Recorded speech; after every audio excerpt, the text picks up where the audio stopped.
لو مدینے کی تجلی سے لگائے ہوئے ہیں، لو مدینے کی لو مدینے کی تجلی سے لگائے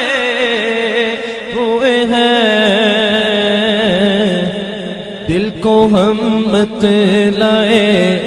انوار بنا۔ حضرت بشر حافی ایک بہت بڑے بزرگ ہوئے ہیں، بڑے نیکوکار تھے، سارا بغداد ان کی عزت کرتا تھا، انسان تو انسان کیا جانور بھی ان کی عزت کرتے تھے۔ حضرت بشر حافی جس جگہ سے جس راستے سے گزرتے تھے نا، اس راستے میں جانور گوبر نہیں کیا کرتے تھے۔ تو حضرت بشر حافی مسجد میں نماز پڑھتے ہیں، فرض نماز پڑھ کے چلے جاتے ہیں، تو بغداد کا ایک تاجر تھا، وہ بدگمانی کرتا تھا، وہ حضرت بشر حافی کی مخالفت کرتا تھا، وہ کہتا تھا کہ یہ مجھے بابا اچھا نہیں لگتا، یہ فرض پڑھتا ہے اور دوڑ جاتا ہے، بدگمانی کرتا تھا۔ ایک دن اس نے جاسوسی کی، اس نے کہا کہ آج میں دیکھوں گا کہ یہ بابا جاتا کہاں ہے۔ اس نے کیا کیا کہ اس نے جب بشر حافی فرض پڑھ کے نکلے نا،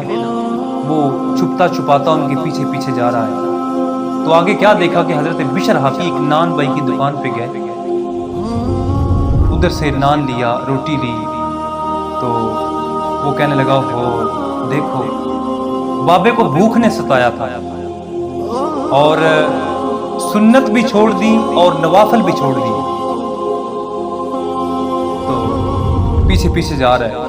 تو حضرت بشر حافی پھر اگلی دکان پہ گئے، انہوں نے وہاں سے کباب لیے، کچھ کھانے کو لیا کہ جس کے ساتھ روٹی کو کھایا جائے، تو اس نے پھر بدگمانی کی، اس نے کہا ہو بابے کی عمر دیکھو اور بابے کے شوق دیکھو، اس نے کہا دیکھو۔ پھر حضرت بشر حافی جنگل کو جانے لگے، جب جنگل کو جا رہے تھے نا،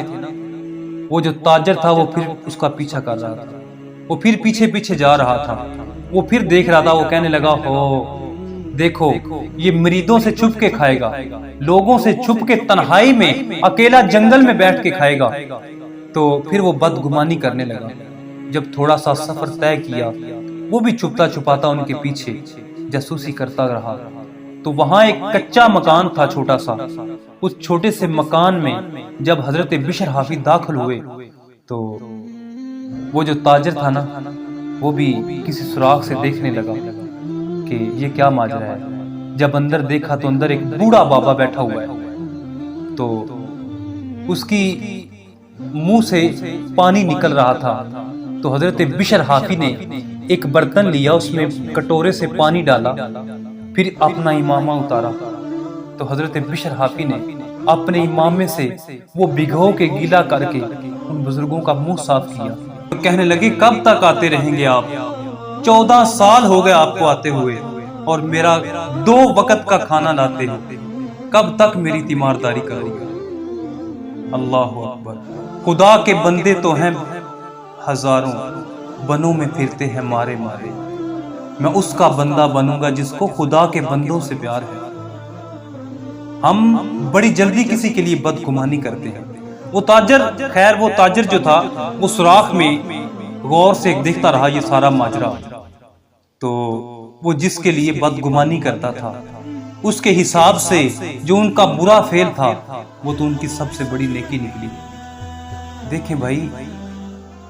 ہم کسی کے لیے بڑی جلدی بدگمانی کر لیتے ہیں، بڑی جلدی ہم کسی کے لیے برا سوچ لیتے ہیں۔ اپنی سوچوں کو پاک کرو،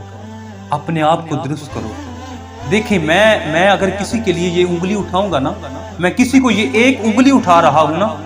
تو دیکھیں کہ یہ باقی جو 3 انگلی ہے نا، یہ میری طرف اٹھ رہی ہے۔ ہم بڑی جلدی کسی کی طرف انگلی اٹھاتے ہیں، اور ہم کسی کو برا بھلا بھی کہہ دیتے ہیں، ہم کسی کو بہت کچھ کہتے ہیں، چھوٹی چھوٹی باتوں پہ ہم الجھتے ہیں، چھوٹی چھوٹی باتوں پہ ہم ناراض ہوتے ہیں۔ تو بھائی یہ جو 3 انگلی ہے نا، یہ مجھے اشارہ دے رہی ہے، یہ کہتی ہے کہ تم اپنے اندر تو جھانک کے دیکھو، تمہارے اندر کیا ہے، اپنے اندر کی صفائی تو کرو، تم اپنے آپ کو تو دیکھو۔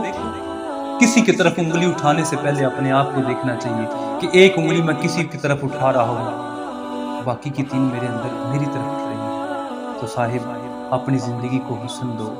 اپنی سوچوں کو حسن دو، اپنی سوچوں کو اچھا کرو، کسی کے لیے بدگمانی نہ کرو۔